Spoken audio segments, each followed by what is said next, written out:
My name is Eric Stumberg, and I'm the founder and CEO of TengoInternet. And so we're the oldest and largest Wi-Fi provider to the outdoor hospitality industry. And in January will be our 11th year anniversary. And so today, one, thank you for coming. And I wanted to talk really about two things.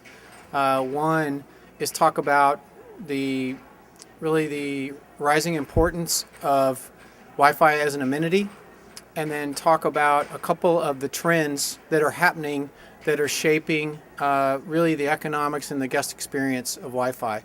So there's really nothing around a company sales presentation today. It's really an information session. So I appreciate you guys being here.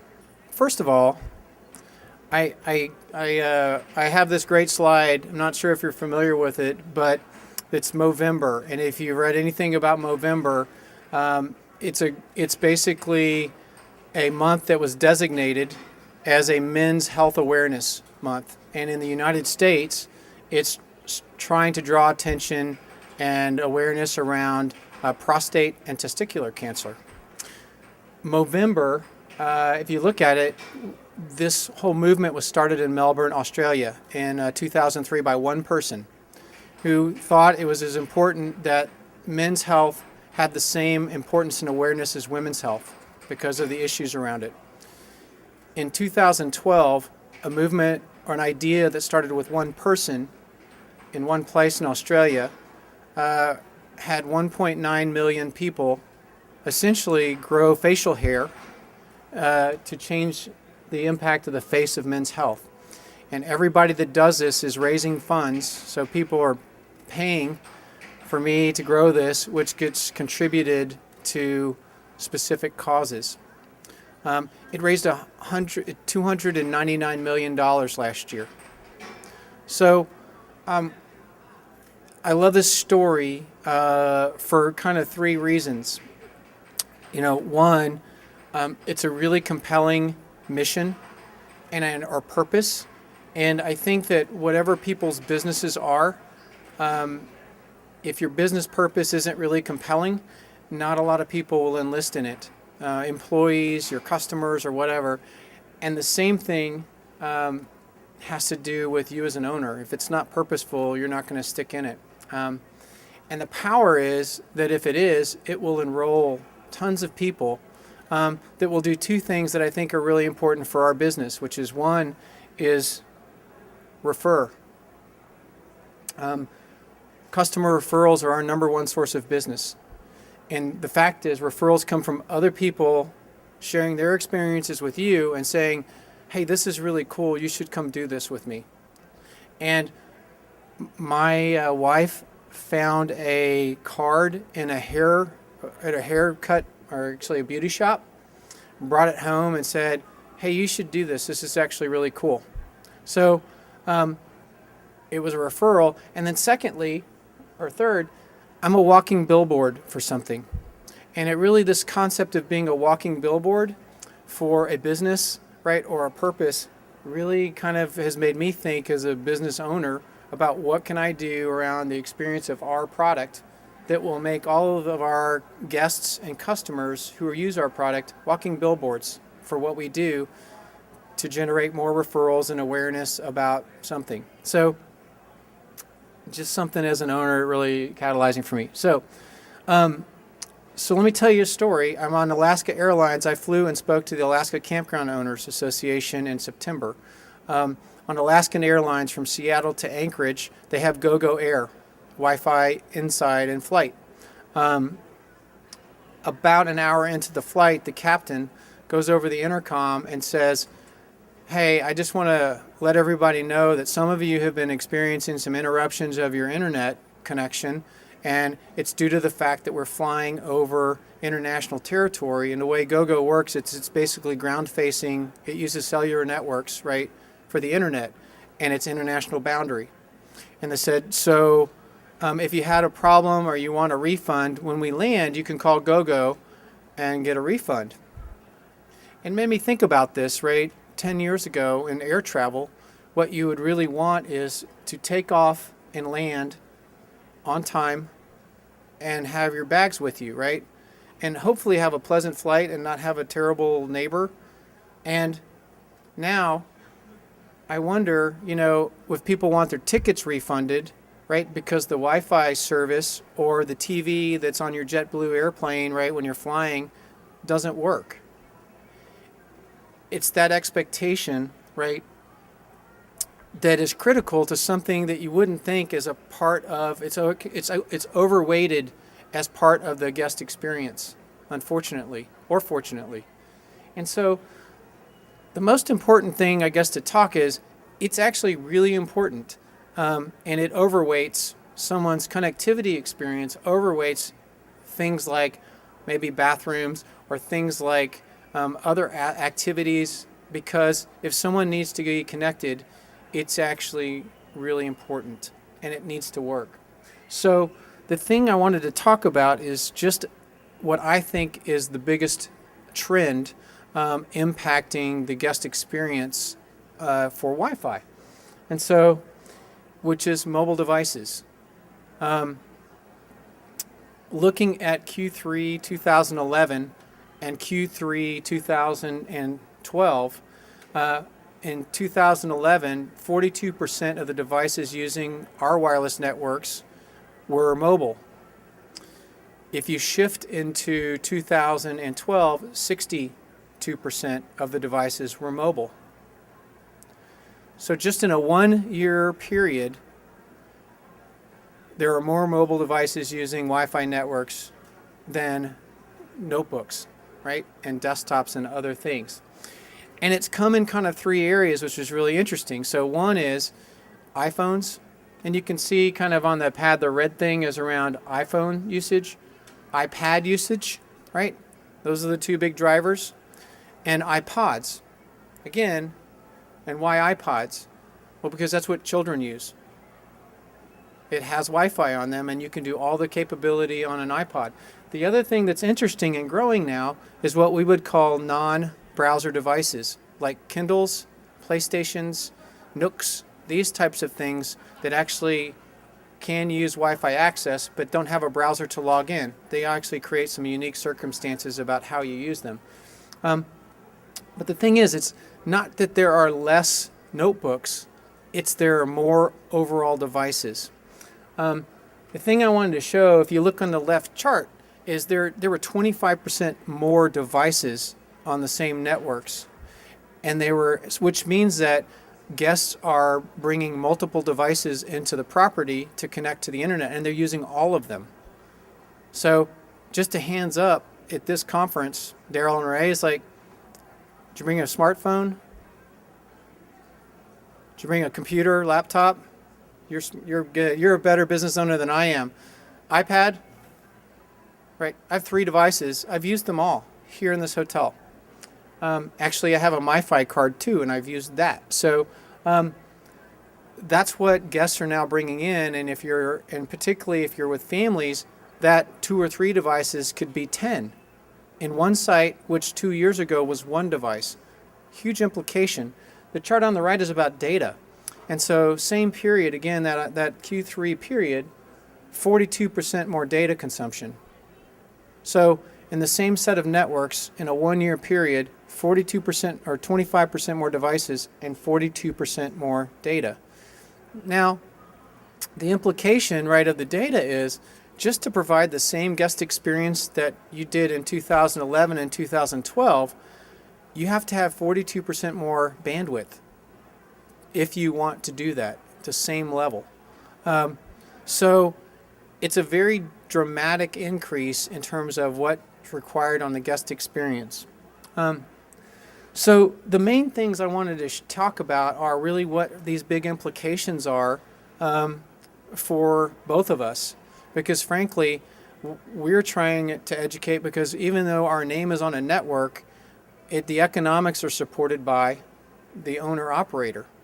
And if something goes wrong with the network, or if one of our customers doesn't continually invest in a better experience, both of our names in the guest review business will be degraded. So the first one is connectivity is a really important piece of the guest experience, it's like a utility. And I like to think people about its utility experience, because when people want more of it, you have to provide more of it and pay for more. Like you use more electricity, you pay for more electricity, and you have to get more electricity in. It's having that same type of thought pattern around the economics or delivery of service. For mobile devices, there's really three things that happen. People thought that Wi-Fi would not be as relevant with 3G and 4G. And the fact is, it's actually continues to be relevant even more so. It's the second most successful technology deployment in the world, next to the mobile phone. Every device, TVs, phones, has Wi-Fi. And so it's here. The second thing has to do with existing infrastructure. If you had a Wi-Fi network last year and everybody was very happy, this year you can have a Wi-Fi network and everybody is unhappy. And it's really twofold. One is a phone device or an iPad or something like that. The adapter on an iPhone or an iPad is about half the signal power of one on a notebook. So last year's great coverage in your property with the notebooks is this year's not so great coverage with my iPhone and iPad. And remember, that's where all the growth is. So now I have half the power to connect to this network, so a place that was great, not so great anymore. And it has other things to do with, they create interference, and if some people's networks don't have IP addresses, it's more IP addresses. So, I mean, Daryl, that's kind of a technical, but you know that there's more things pulling on it, and it's a resource. The other thing is around slow. And again, there's more devices and there's more data. And in fact, is something that was great last year may not be so great just because the usage is now 42% more, and you might be over a capacity of your network. There's mitigations around that, but that's basically the story. Is if you did the same thing last year, this year, probably people are complaining more this year, and those are the two reasons why. The last comment is around pricing, and this is kind of what are the economics of Wi-Fi? And if you think about Wi-Fi as a utility, and you think that we have to increase the capacity at 10% or 40% each year to satisfy our guests, providing something for free when the cost of providing free is going up at 30 or 40% can have a ceiling. It's something that the carriers like Verizon and AT&T are addressing by metering bandwidth. So they've already said, hey, these unlimited plans, they don't work after a period of time. And so what we're seeing is about a third of our properties are completely for pay, and about 66% are either wholly free or some type of hybrid. And the hybrid can be, it's a free hotspot. It can be free for a couple of hours a day, a convenience.